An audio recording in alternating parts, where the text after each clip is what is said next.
Just for fun, I'd like you to take a few moments to do something for me. Close your eyes, think back to your childhood. What advert or jingle pops into your head? It's a question I asked all 12 of my guests for the first series of my Art and Communication podcast. And just as I was fascinated to hear their answers, I'd be fascinated to know what popped into your head. I'd be interested to know whether the thing that popped into your head was visual. Was it an image, some words perhaps? Was it a poster, a pop-up banner, a video or a TV advert?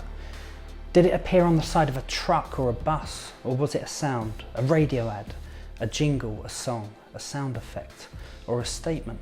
When I asked my guests, what really interested me was the different responses that I got.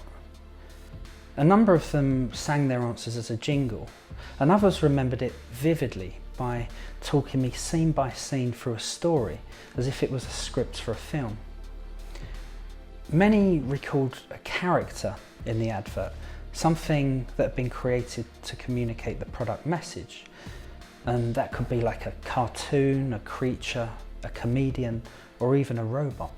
And some remembered an ad because it was terrifying, others because it set up a convincing argument for the product's benefit, so it kind of made sense. But most of the guests remembered the ads that were funny.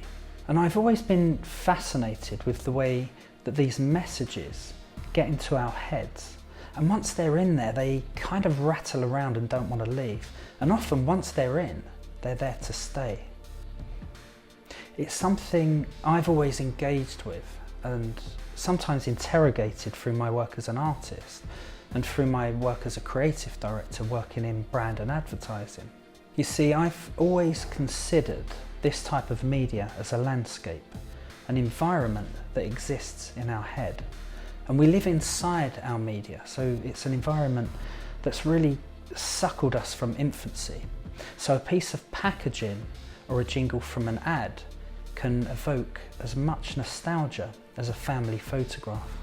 I'd be fascinated to know what advert or jingle popped into your head when I asked that question earlier. So please do pop your answer in the comments below.